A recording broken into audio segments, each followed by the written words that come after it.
함께 나누었습니다. 그리고 오늘부터 성자 예수님과 우리의 구원에 관한 말씀들을 이제 살펴보고자 합니다. 오늘은 그 첫 번째 시간으로 예수님의 이름에 담겨 있는 두 가지 교훈을 함께 나누고자 합니다. 첫째, 오직 예수님만 유일한 구원자입니다. 우리가 사는 이 시대는 유명인의 시대라고 할 수 있습니다. 이미 유명인이 된 사람들이 많이 있고 앞으로 유명인이 되고 싶어 하는 사람들은 더 많이 있습니다. 각종 매스컴과 SNS들을 통하여 정치인, 재벌, 연예인, 스포츠스타, 유튜버 등의 유명한 사람들의 이름과 그들의 이야기를 접할 수 있습니다. 또한 장사를 하는 분들, 사업을 하는 분들은 자신의 가게나 업체의 이름을 널리 홍보하기 위해 노력을 하죠. 유명인사의 이름이나 국가기관을 사칭한 사기 사건이 끊임없이 일어나는 이유는 그 이름에 담긴 힘이 있기 때문입니다.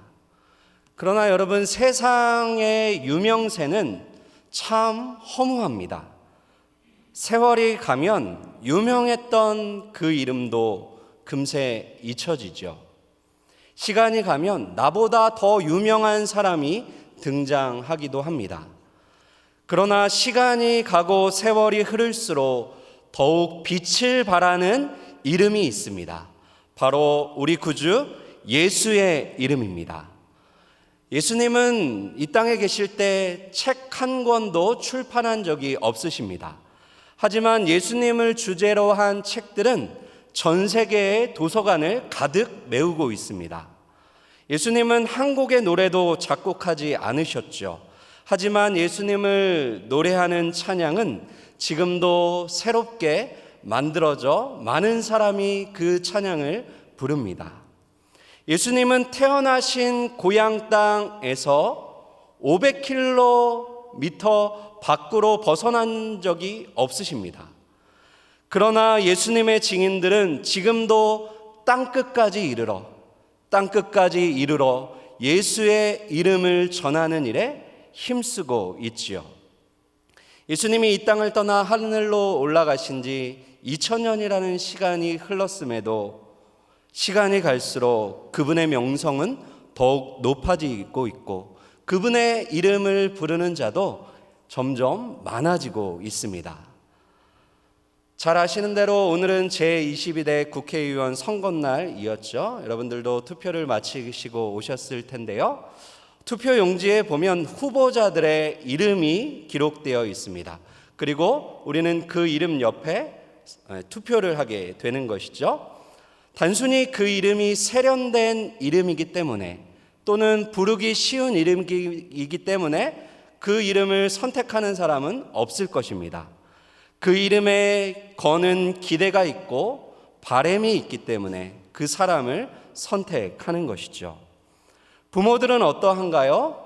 자녀들의 밝은 미래를 소망하면서 신중하게 자녀에게 이름을 지어줍니다. 오늘 본문에도 요셉과 마리아가 아들을 낳은 후에 그 아들에게 이름을 지어주고 있습니다. 그 아들의 이름이 무엇인가요? 예수입니다. 2000년 전 예수님 당시에 예수라는 이름은 흔히 사용되었던 이름이었습니다.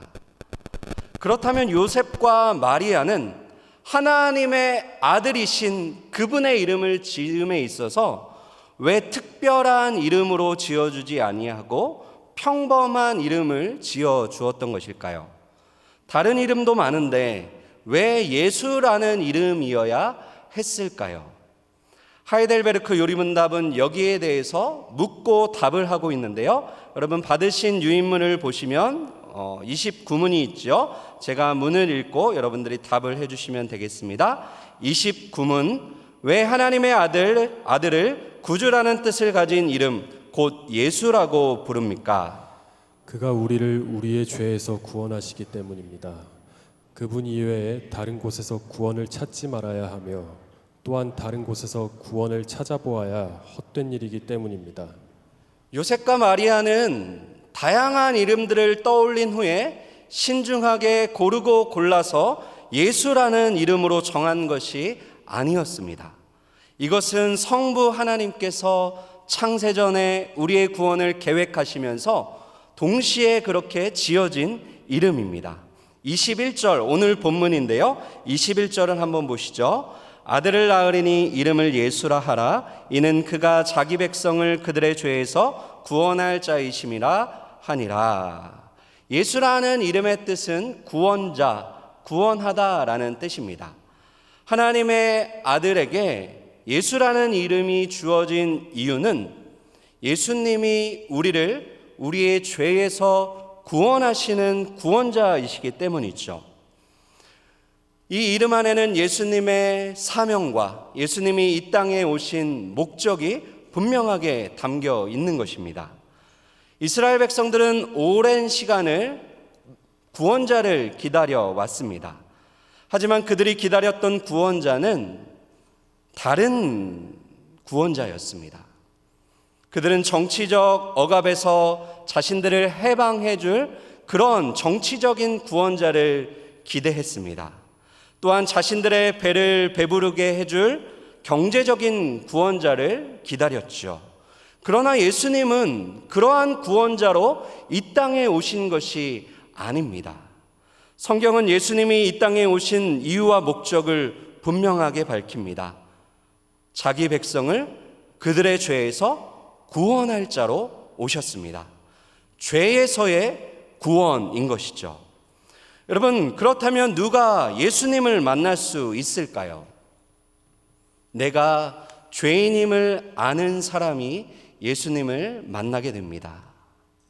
내가 죄인임을 진실하게 고백하는 사람이 우리 구주 예수를 만나게 되는 것입니다. 여러분, 그러나 이 세상의 보편적인 사람들의 생각은 감옥에 있는 사람들이 죄인이다라는 거예요. 나는 죄인이 아니다라는 거죠. 그러나 성경은 그렇게 이야기하지 않습니다. 감옥에 갇혀 있는 사람들만이 죄인이 아니라 모든 사람은 한 사람도 예외 없이 하나님의 진노를 피할 수 없는 죄인이다라고 말합니다. 도덕적으로 윤리적으로 바르고 선한 사람들이 우리 주변에는 분명 있습니다. 법 없이도 살 수 있는 그런 착한 사람들 있지요. 그러나 하나님의 법정에서는 그들 역시 죄인으로 그렇게 드러나게 됩니다. 세상의 모든 사람들은 죄 없는 듯 자신의 죄를 감추며 살아갑니다. 그러나 하나님 앞에서는 그 모든 죄가 드러나죠. 그리고 그 드러난 죄들을 보면 우리 모두는 하나님 앞에 국가대표급 죄인임을 깨닫게 됩니다. 왜 그렇습니까? 예수님이 십자가에 죽으셔야 할 만큼 내 죄가 크고 무거웠기 때문이죠. 그런데 여러분, 놀랍게도 내가 흉악한 죄인임이 깨달아지는 그 순간에 나에게 놀라운 일이 생긴다는 것입니다. 세상 법정에서는 내가 죄인임을 고백하는 순간 나쁜 일이 생기죠. 감옥에 들어가게 되고 불이익과 부자유의 삶이 시작됩니다. 그러나 하나님의 법정에서는 내가 죄인이라고 고백하는 그 순간 나에게 진짜 좋은 일이 생깁니다. 모든 죄를 용서받게 되고 하나님의 구원의 은혜를 입게 됩니다. 사랑하는 여러분, 어떻게 죄가 드러났는데, 그 수치가 드러났는데 좋은 일이 생기는 걸까요? 어떻게 죄를 고백하는 그 순간 내 인생에서 가장 좋은 일이 일어나는 것일까요? 바로 하나님이 우리에게 주신 이름, 예수님의 이름 때문인 줄 믿습니다. 여러분, 우리 주변에는 똑똑한 사람들이 참 많이 있어요. 성공한 사람도 많고 부자들도 많고 유능한 사람도 점점 많아지는 시대를 살고 있습니다. 그러나 우리 주변을 돌아보면 나는 죄인이로소이다 라고 고백하는 사람들은 점점 찾아보기 힘들어집니다. 그러나 하나님의 나라와 하나님의 능력은 자신의 어떠함을 자랑하는 교만한 사람에게서는 나타나지 않습니다. 하나님의 나라와 하나님의 능력은 주님 앞에서 죄인됨을 고백하며 바짝 엎드리는 겸손한 사람을 통하여 지금도 나타나고 있습니다. 그러므로 가장 복된 사람은 누구일까요? 가장 복된 사람은 자신의 못남과 죄인됨을 깨닫고 진실하게 회개하는 사람입니다. 왜냐하면 천국이 그들의 것이기 때문입니다. 예수님은 이처럼 죄인을 죄에서 구원하시는 구원자이십니다. 그런데 오늘날 많은 사람들이 예수님이 아닌 다른 것을 통해서도 구원을 받을 수 있다라고 생각하며 그렇게 이야기하는 것을 좋아합니다. 여기에 대해서 하이델베르크 요리문담은 이렇게 묻고 답을 하고 있는데요. 30문을 한번 보시죠. 문을 제가 읽고 답을 읽어주시면 되겠습니다. 30문, 그렇다면 자신의 구원과 복을 소위 성인에게서 혹은 자기 자신이나 다른 데서 찾는 사람들도 유일한 구주이신 예수님을 믿는 것입니까? 아닙니다. 그들은 유일한 구주이신 예수님을 말로는 자랑하지만 행위로는 부인합니다. 예수님이 유일한 구주이심을 참으로 믿는 사람이라면 마땅히 그들이 구원을 받기에 필요한 모든 것들을 오직 예수님에게서만 찾아야 합니다. 그렇지 않다면 예수님이 유일한 구주이심을 부정하는 것이 됩니다. 어떤 사람들은 지금도 계속해서 나날이 발전하고 있는 과학에서 구원을 찾으려고 합니다. 또 어떤 사람들은 교육에서 구원의 길을 발견하기를 원하지요. 또 다른 사람들은 불교나 이슬람이나 힌두교와 같은 종교에도 구원의 길이 있다라고 말합니다. 유대인들은 혈통에서 구원을 찾으려 했고, 바리새인과 그 당시 종교 지도자들은 율법을 지키는 그것에서 구원을 발견하길 원했습니다. 그러나 성경은 무엇라 이야기합니까? 오직 예수 그리스도만이, 오직 예수만이 우리의 유일한 구원자라고 선언합니다. 여기에는 한치의 양보도 없습니다. 산 정상으로 올라가는 길이 다양한 길이 있는 것이 아니라 오직 한 길, 예수밖에 없다라고 선언합니다. 사도행전 4장 12절 말씀 한번 보실까요? 자막을 통해 보시면, 다른 이로서는 구원을 받을 수 없나니 천하 사람 중에 구원을 받을 만한 다른 이름을 우리에게 주신 일이 없음이라 하였더라. 아멘. 사랑하는 여러분, 예수님은 여러 가지 구원의 길들 중에 하나가 아니라 오직 한 분 유일한 구원자인 줄 믿습니다. 우리의 삶에, 우리의 구원에 예수님 한 분이면 충분합니다. 바라기는 예수님의 이름만 자랑하고 예수님의 이름만 사랑하고 예수님의 이름만 기뻐하며 사는 구원받은 행복자들 다 되시기를 주님의 이름으로 축원합니다. 둘째, 임마누엘이 가장 큰 축복입니다. 여러분 혹시 일본 말인데요, 누레오 치바라는 말을 들어본 적 있으신가요? 누레오 치바, 일본의 아내들이 퇴직한 50대, 60대 남편들을 부르는 말입니다. 누레오 치바의 뜻은 젖은 낙엽입니다. 왜 일본의 아내들이 남편들을 젖은 낙엽이라고 부르는 것일까요?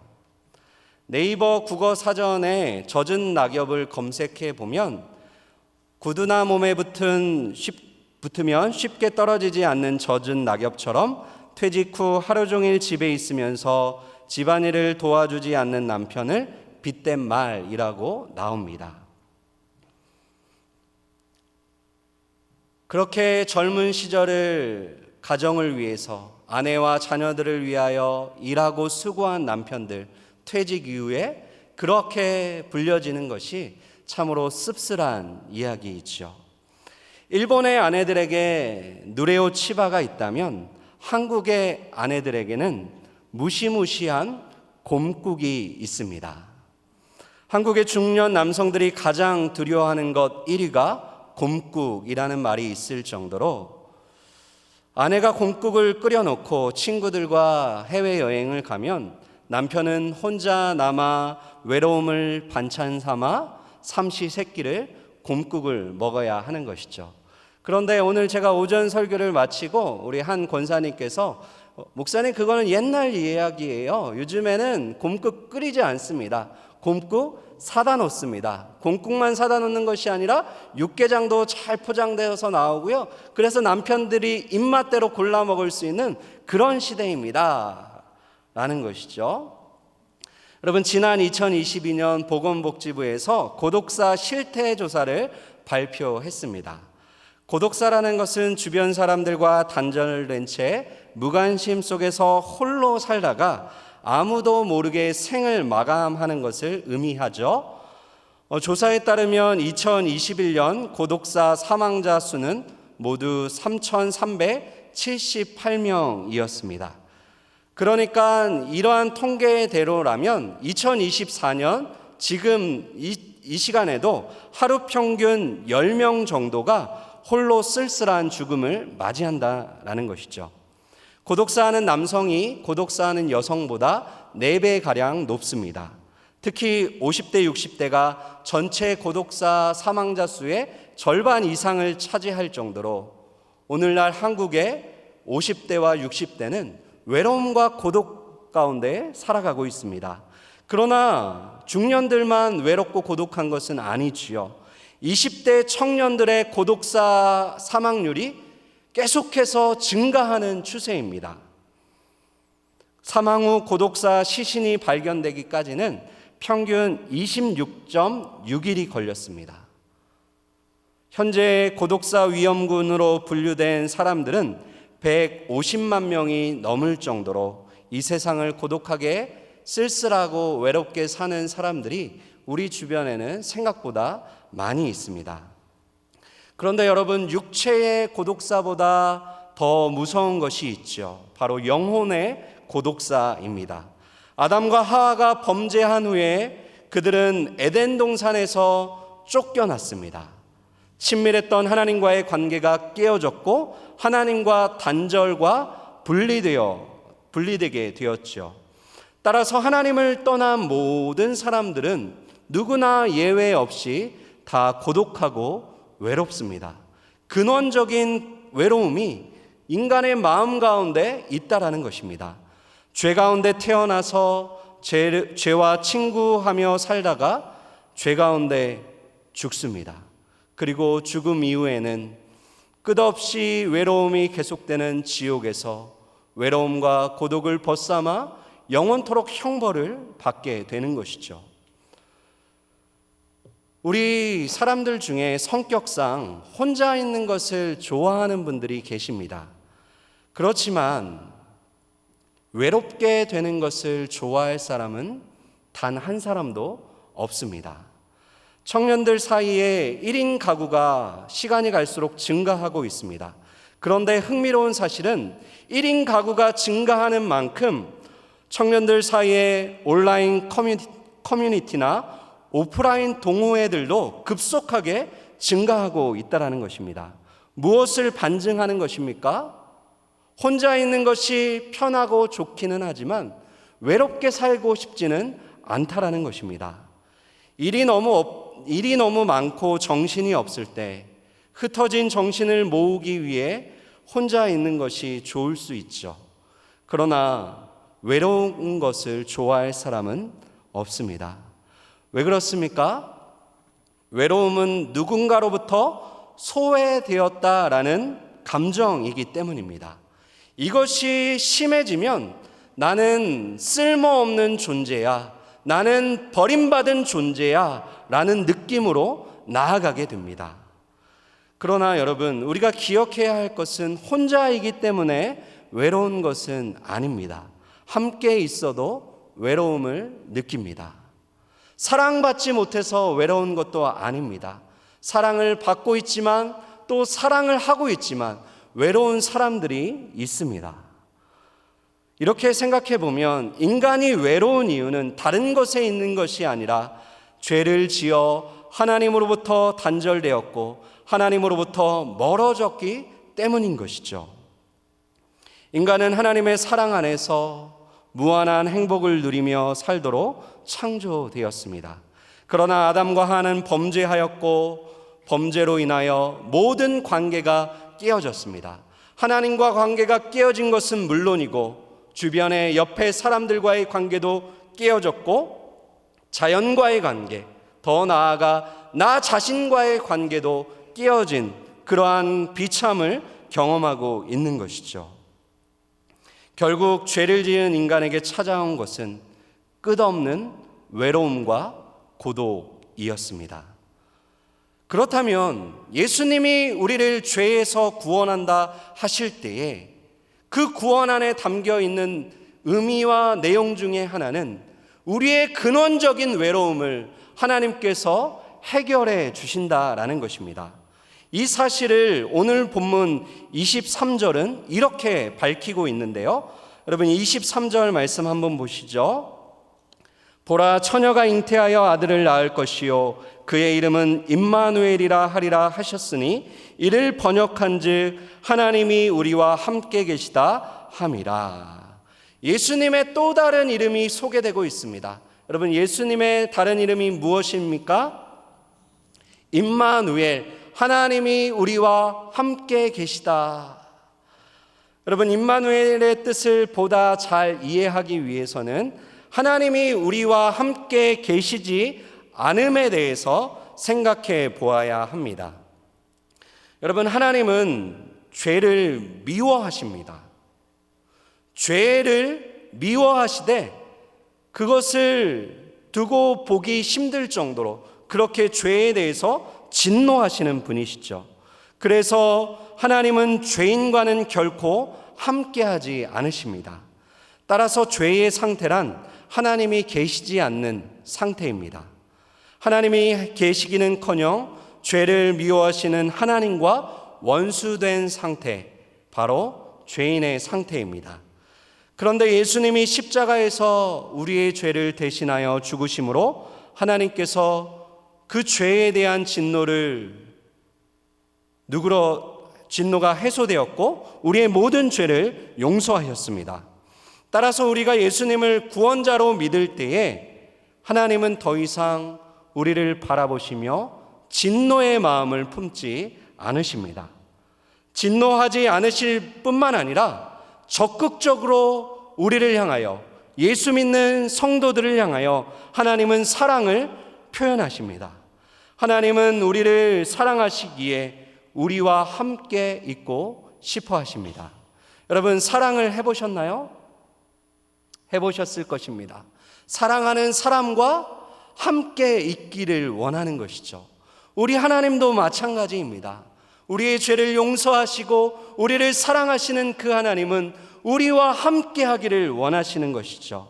우리와 함께 하시는 것을 즐거워하시고 기뻐하시며 행복해 하십니다. 이것이 바로 임마누엘의 축복이죠. 예수 믿는 신자는 이러한 축복 가운데 살아갑니다. 세상에 나 혼자 덩그러니 남겨진 것 같은 때에도 성도는 외로워하지 않습니다. 왜냐하면 그 순간에도 하나님은 나와 함께 하시기 때문입니다. 여러분 사람은 아무리 좋은 사람이라도 때가 되면 다 내 곁을 떠나기 마련입니다. 자녀는 결혼을 하면 떠나가고 부모님은 돌아가시면 떠나가고 친구들은 이사를 하면 떠나가게 됩니다. 그러나 예수님은 우리와 항상 함께 하십니다. 그래서 마태복음 1장을 시작하면서 임마누엘에 대해 이야기했고 또 마태복음을 끝내는 28장에 가서 그 마지막 순간에 세상 끝날까지 너희와 항상 함께 하시리라 라는 말로 끝내고 있죠. 하나님은 우리와 항상, 그리고 세상 끝날까지, 그리고 저 천국에 가서도 영원토록 우리와 함께 하십니다. 그런데 여러분 특별히 하나님의 함께 하심의 축복이 위력을 발휘하는 순간이 있습니다. 바로 고난의 때입니다. 고난이 찾아오면 여러분은 어떤 마음이 드시나요? 일반적으로 고난과 시련을 당하게 되면 가장 먼저 드는 생각은 하나님이 나를 싫어하시나? 하나님이 나를 버리셨나?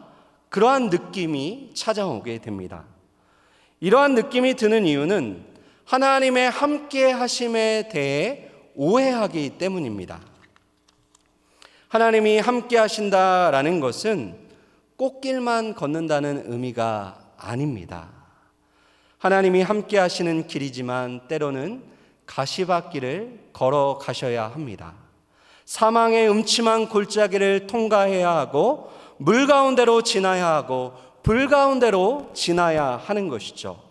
그러나 그 모든 길을 걸어가는 그 순간, 한순간도 빠짐없이 하나님은 항상 여러분들과 함께 하시는 줄 믿으시기를 바랍니다.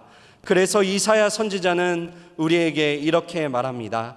이사야 43장 2절인데요. 자막을 통해 우리 같이 한번 읽어볼까요? 시작. 내가 물 가운데로 지날 때에 내가 너와 함께 할 것이라. 강을 건널 때에 물이 너를 침몰하지 못할 것이며 내가 불 가운데로 지날 때에 타지도 아니할 것이요 불꽃이 너를 사르지도 못하리니.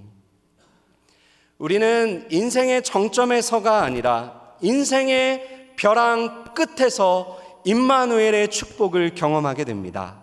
다니엘의 세 친구는 풀무불이라는 인생의 벼랑 끝에서 임마누엘을 경험하였습니다. 다니엘은 사자굴이라는 인생의 벼랑 끝에서 나와 함께 하시는 하나님을 생생하게 체험했죠. 다윗은 거친 광야에서, 사도 바울은 감옥 안에서 나와 함께 하시는 임마누엘의 축복을 경험하며 누렸습니다. 그러나 모든 것을 다 가지고 있어도, 하는 일마다 다 잘되고 성공에 성공을 거듭해도 하나님이 함께 하시지 않는다면 그 인생은 허무하고 헛될 뿐입니다. 모세는 이러한 사실을 잘 알았습니다. 그래서 출애굽기 33장에서 하나님을 향하여 간절히 기도하며 부르짖습니다. 여러분, 출애굽기 33장을 보시면 황금 송아지 우상 숭배 사건이 나옵니다. 이 사건으로 인하여 하나님은 이스라엘 백성들에게 진노하십니다. 얼마나 화가 나셨는지 이스라엘 백성들을 진멸한 후에 모세 한 사람을 통하여 새로운 민족을 시작하겠다라고 말씀하시죠. 그러나 모세는 이 소식을 듣고 기뻐하지 않습니다. 하나님, 사람 잘 보셨습니다. 저를 통하여 새로운 민족을 시작하시죠. 이렇게 얘기한 것이 아니라 슬퍼합니다. 어찌하여 하나님의 백성들에게 진노하시나이까? 라며 엎드려 간구하죠.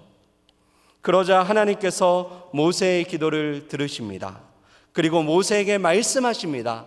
이 백성을 이끌고 가나안 땅으로 가라. 그 땅을 너희에게 줄 것이다. 그러나 여기에 한마디 덧붙이십니다. 나는 가지 않을 것이다.